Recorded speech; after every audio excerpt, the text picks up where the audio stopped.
I'm not even gonna explain. So obviously, run. Alrighty, hey yo, what is up, knights? Aegis Rick here, back with some more DFO PvE on my Elven Knight. Now guys, in the last couple videos we went pretty much through all of the stages that the power station had to offer, went through all the power plants, and now guys, all of the video I've been hyping up this entire time, the Slote power plant escape. Now before we go in here, I want to mention something pretty important. Like all of the other special dungeons beforehand, this requires you to have a minimum, or actually you need 8 fatigue points to get inside, and this one's no different. The difference, however, is the gimmick. It's a 3-part stage, and every part also requires the AFP requirement. So if you want to do all 3 parts of it, you need to have 24 stamina to do it, or fatigue to do it. So if you only have 8, for instance, or if you only have 16, you can do the first 2. You just won't have enough to get entry to the last one. So just throwing that in there, that you guys can see right here, we are in this left part of the stage, and there's 3 stages to it. So this is going to be a pretty long video as we try to cover all of the stages of this bonus area. But I just have you guys know that if you're farming for farming purposes, I'm kind of doing this for the video. But for farming purposes, I wouldn't say that actually doing all 3 stages is the most efficient way to get the most EXP. I'd say this first stage gives plenty EXP. I'd probably just keep repeating this stage. I wouldn't keep going on to the next one. Mostly because I feel like the second one takes way too long in comparison to the first one. So, but guys, you're going to showcase all the stages. And I often think that the second stage, like, the slowness of the second stage is made up by the fastness of the last stage, because and epicness of the last stage. But I'm getting ahead of myself, guys. In this one, you actually get, at least in this first stage, you get a partner, which can be, I mean, they're not named anything. They're just named level 85. Like, literally, that's their name. Like, what? As far as I've seen, and I've done this maybe 3 times or so, the assist can be a mechanic, which was really helpful. I think he's really helpful. They like to stay on you, like right behind you, so they're really good assists. They use a lot of skills, and you get either a mechanic or this chick right here. So just throwing that out there. You get a little bit of help on this first stage, not that you need it, but just throwing that out there. You guys can see we have some pretty long stages. In fact, I didn't talk about it when we passed it, but there were some stairs that we went down, which honestly was a pretty big feature to me. I was like, wait, you know, I've played through this entire game and I haven't gone down a set of stairs. In fact, that was probably one of the longest rooms that we've been down, that last one we just did, in this game. You know, they've pretty much been horizontal, straightforward rooms, and they've been staying away from the vertical rooms, mostly because vertical travel is slower than horizontal travel. But so I can appreciate that as being in the game. Let's remember also that in special dungeons, you always do them full clear. I don't care who you are. You're not good enough, or you're not so good that you just rush the dungeon, because you spent 8 FP to do this dungeon. You might as well do a full clear, because it doesn't take any FP to go into these rooms, guys. But you guys can see, obviously, we're already at the boss. It did not take us that long. They had a few branching alternate paths, but it was only 1 room, so it didn't take a lot of time to do. So just throwing that out there. If you're farming this dungeon for EXP, you guys can see the EXP we got was about 700,000. It's really, really good. 735,000 for 8 FP. Better than Time Break, actually, when I was farming Time Break to get to the level 83.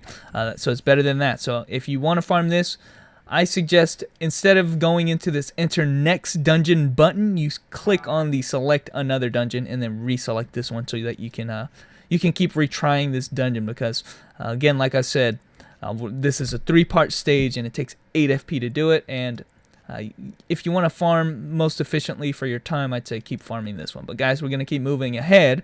Unlike any other stage in the game, there's an enter next dungeon button.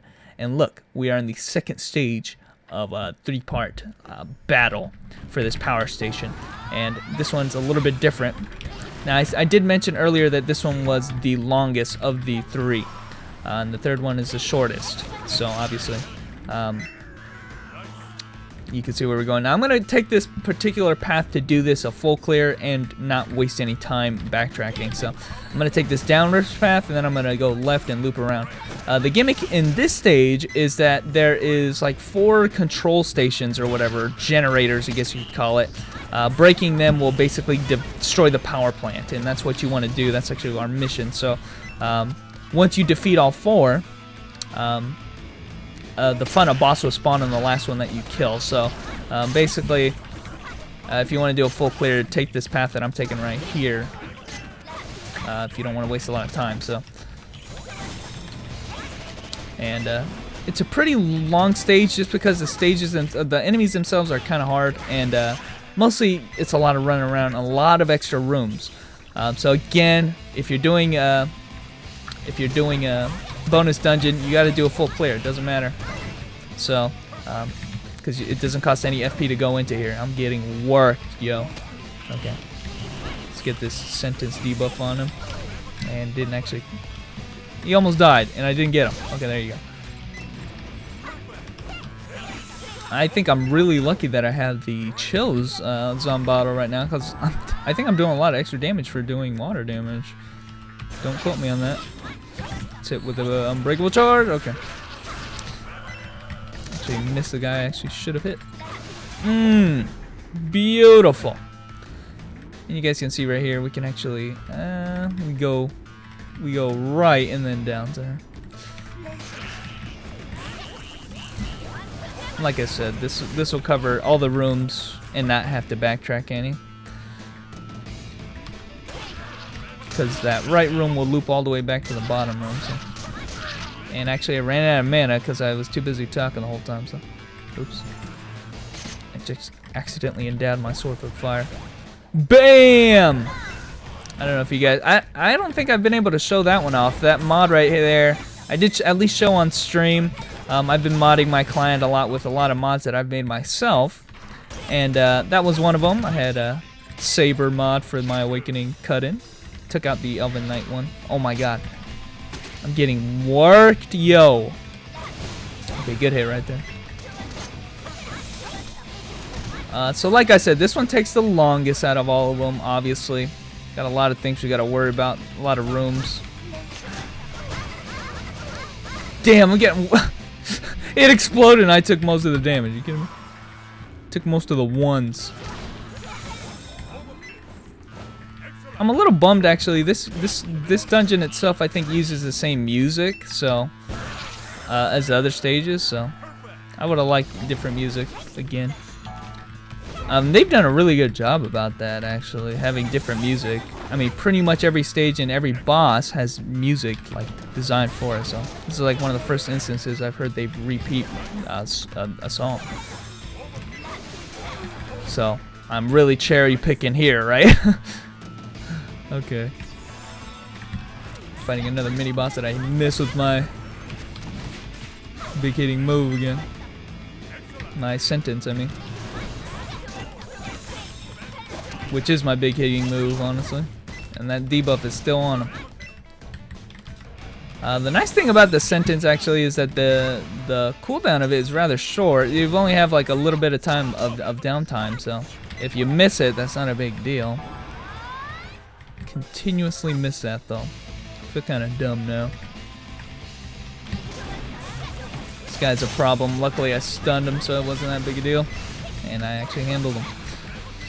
And you can actually see the sentence debuff bounces to other enemies, so, you know, those guys weren't really the target, but the shield bounced to those guys and they had the debuff as well. So, I also picked up the TP max level of that skill just so I can have the duration longer, so I can have a longer time to kind of proc that extra damage. But guys, we're in the last kind of control panel that we need to destroy, and once we kill it, this guy, cloned Patras, spawns, and there you go. It's just a Patras boss from the other regions, I guess.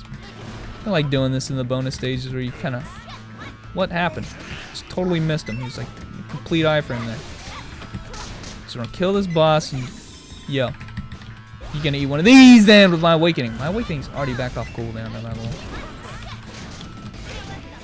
And we got him, guys, so there you go. And if you look at the EXP rate right now, it took us like 5 minutes, and we got like pretty much exactly the same amount of EXP, like 760,000. Took us 5 minutes to do this whole dungeon. So like I said, this one is twice as long for, you know, not a lot of EXP. In fact, not a lot of different EXP, and it costs the same amount of FP. But like I said, the benefit of doing this stage is the sheer fact that the next stage doesn't take as long. I'm going to take my time in the next stage, but just trust me when I say you can clear it really quickly if you wanted to. But I just want to show you guys that why I love this dungeon the best. The sheer fact that it's 3 stages in one is kind of cool. Honestly, I really appreciate that. That like, if you want to reach the good stuff, you gotta do a little bit more than just beating one stage. You gotta beat one stage beforehand, and then get to the epic stage. It really does feel like we're trying to escape the power plant, I guess is a good way to put it. But you guys can see how short this stage is. And, you know, we defeated the control panel. This room actually in particular is really hard. So you can get really comboed by these guys. This guy right here, the foreman, is actually the boss of the 4th stage, I think. So goes without saying, he's kind of difficult. Let's use our assist type right here. And actually, our sentence didn't come back in time. And I don't even think I hit him with sentence. It's fine. It's fine. I killed one of them at least. Get out of here. Okay. Should have turned the super armor on a little earlier. Doesn't matter. Sentence saves me in the end. Alright, guys. So, kill this. And we're pretty much at like the mini boss. You got to destroy the main generator here. There's all of these. Watch out for the little oozes here, right here, or the plants that are just like fucking you up. But and once you destroy the power plant right there, guys, it starts exploding, and then you make your way to the final room. I'm not even gonna explain. So obviously, run. It's time to escape. So our buffs on. And luckily for us, they actually give us HP. And this is actually a boss fight, guys. So we gotta fight this guy while running away from the fire. So the gimmick is just reaching the top. There's no exit at the top, so you have to beat him before you get to the top. You also have to beat him without getting myrtleized. So you get in that fire, you're gonna die, by the way. So just throwing that out there. So and that's really the gimmick of this guy. That's the final boss of this area here. You can get a good chain rush combo. In fact, I'd say Elven Knight is really, really powerful in this region, just because you can get like a sick chain rush combo and like do mad damage without having to stick around for too long for the fire to come back. So, you know, pulverize and then run a little bit. I miss with the, yeah, like this. You can, in fact, you could probably keep moving forward while you're doing that. So, just know that like, the fire chases you at the same rate that you run away from it. So I mean, if you keep running to the left and don't do anything, like you're wasting real estate, and you're actually getting to the end faster than you would normally if you were walking slower. So just throwing that out there. But guys, that is the boss right there. And like I said, there is no top to this dungeon. Once you hit the end of the dungeon, it won't let you continue going left anymore. So the fire will just come and insta kill you. So if that happens, though, the fire does secede for a little bit and give you some time to kill the boss. So, anyway, guys, that is the boss fight. You guys can see, actually, this is a really cool stage. In fact, they pretty much ripped it exactly from Dungeons & Dragons Chronicles over Mystara, where they had the same exact kind of spire, and you were running up it.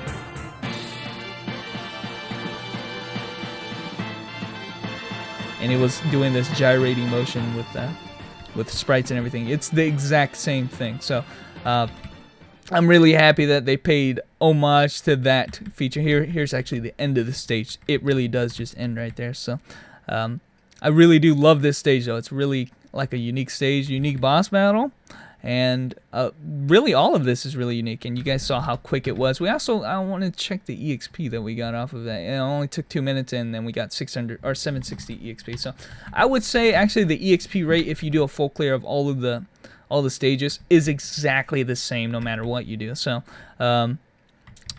you know, the first stage only takes 2 minutes or so, 2.5 minutes, and then the second stage takes 5 minutes, but this one doesn't take nearly as long. Anyway, there's my favorite stage in the game so far, guys, just because of this awesome spire battle. It's just so sick. But anyway, guys, thanks for watching, and I will catch you knights later.